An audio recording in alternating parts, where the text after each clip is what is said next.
right, everybody, we're here at TPUSA AmericaFest, and I'm not going to lie, you guys, I'm fangirling out a little bit. We've got Sean from Actual Justice Warrior here.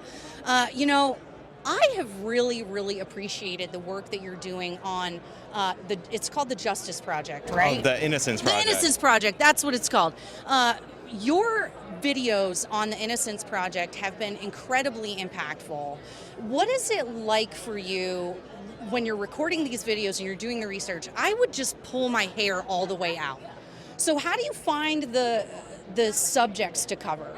So normally these are cases that are quite prominent. There's like documentary films behind them, media campaigns, celebrities, and all that.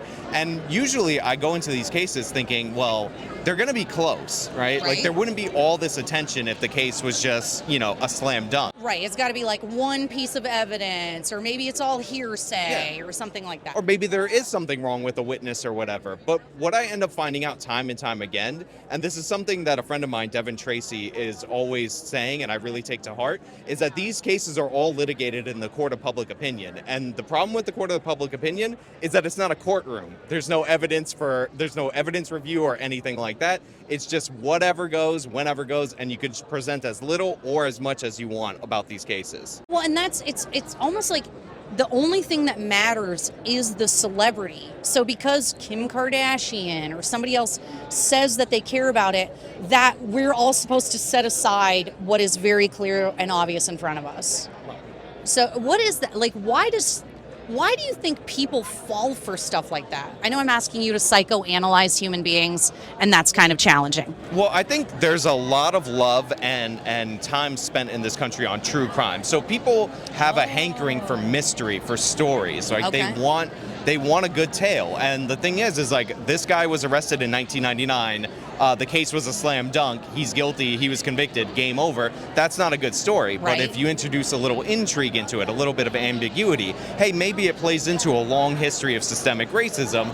All of a sudden, you got a tale that people want to bite on. And, we've seen this a lot where stories are not only just something that we watch like week to week on the television screens. Yep. Like there's so much fan interaction with it. And if you watch like a regular television on network, they'll change stuff based on fan reaction. So if you're feeding, like, it's like a weird scenario where these actual crimes with actual victims end up getting fan bases that get invested and they want to interact with the story, and that's why these campaigns and hashtags are all so prominent. So it's like they become a fan of the story rather than the people necessarily. Yeah.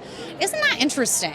And they take sides. Like I remember I did the Adnan Syed case, and people were calling me a guilter, and it's like, what? And they're like, yeah, there's guilters and then there's the innocenters, and I'm like, no. Like a girl was actually murdered in this story. It's not Team Edward versus Team Jacob, but they think it is. Well, was that the one where they went and tried to film a reenactment in some? No, that wasn't it. That's Julius Jones. Oh, that was the Julius Jones one. They went and tried to shoot it like in their driveway. Yeah. And I just think there's like that weird sickness that maybe it's come out of reality television. So you said the true crime stuff, we've got this reality television going on. So now we have new people to either love or hate, right? Instead of the Giants versus the Mets or oh my God, I totally just mixed. There's a baseball Giants, the San Francisco I'm Giants. totally wrong. The Jets. That's what I was going for, you guys. The New York Jets versus the Giants, right? There's that like interplay of love and hate. And whatever. And so now it's being converted into people and stories and crimes. Yes, and we are tribal, and like the case that you brought up is the Julius Jones case. Normally I try to be very analytical about these cases, but shout out to Rachel Howe, the daughter of Paul Howe, who was murdered by Jones, because she reached out to me and she really appreciated the fact that we were giving her side a voice, because the other thing that they do is like, if I tell you one side of a story, then you're going to be like, oh, I guess since you're presenting that as the whole story, there is no other side. But there is another side. There are family members that sometimes are witnesses to these horrific crimes, and they have to deal with not only the person that was the victimizer getting out, but also them becoming a celebrity and a multimillionaire. Julius Jones has a shoe line, and he murdered Paul Howe. I swear, you can put them up on like in post-production. They're ugly as hell, but he does have a shoe line. And to see them not only become famous but rich potentially off the murder, that's just outrageous. That is absolutely outrageous. So when you started the actual Justice Warrior, so you still live in New York City, which I think you're insane, but whatever. Benjamin, my husband, has never been to New York City, and I'm like, I'm not going there right now. I refuse to go. I don't care that it's 6 hours away from Burlington. We have a place in Burlington, Vermont, and a place in Austin, Texas. I'm not going to New York City right now. So why do you stay? And was that kind of the impetus for starting your channel in the first place? Well, no, it wasn't the impetus for starting my channel, but the reason I say is I have family in New York City, and my fiance also lives in New York City, and she's in law school there now. When she graduates, perhaps we'll have a discussion about maybe moving. But I also believe in New York City in a way because it's different from other major metropolitan areas. In Philadelphia, in Baltimore, in St. Louis, and all these other cities that are really bad in terms of crime, people can move out and they cannot deal with it. And that allows the criminal element to fester. It essentially hands it over to one-party rule. Yes. In New York City, everybody takes the subway. Everybody walks on the same streets. There's no hiding from the criminality. And this is why when it got really bad in the 90s, Giuliani was elected twice. Michael Bloomberg was elected 3 times. So there's less tolerance for criminality in New York City, even though it's bad right now, than other major metropolitan areas. And, that's why 3 years ago, it was the safest big city in this country. Well, and that's, I think, one of the things that frustrates me, right? So I'm a Vermonter. We got a bunch of crazy people. Our laws are outrageous. We got nutsos that have taken over, right?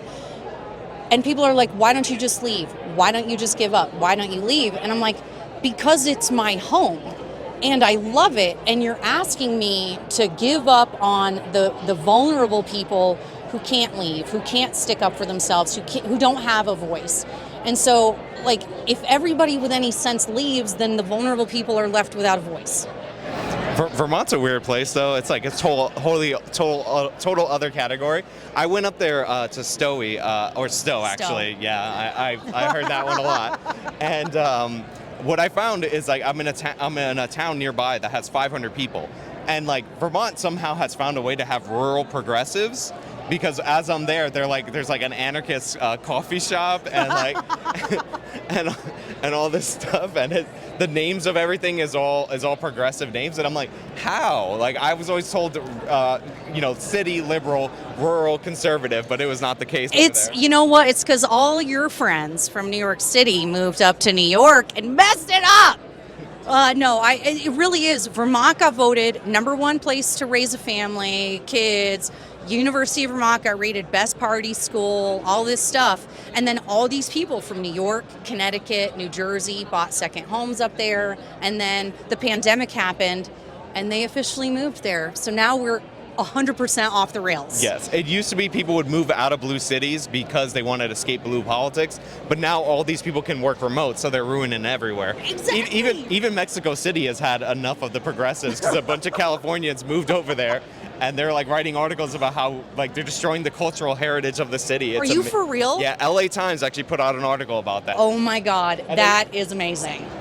It's ridiculous because the language that they use is what they would call the most extreme immigration rhetoric if it were on the American side. If it were on the other side. They're like, we don't want you. Get out of here, Americans. Get out of our space. They're like they don't speak the language. They demand changes. They're increasing the prices, and they even had a progressive LA Times article. They even had them saying they're ruining the ethnic nature or something of this city, and it's so wild. You guys, you cannot make this stuff up, you guys. Absolutely outrageous. It just goes to show you. People are fiercely prideful about where they're from. They're happy. They feel proud of their family, of their heritage, of their history. And so it doesn't matter where it is, and it doesn't matter what the history is. People want to feel like they're a part of something and like they belong. And so stop running around messing everybody's stuff up, California, okay? Just cut it out. Cut it out.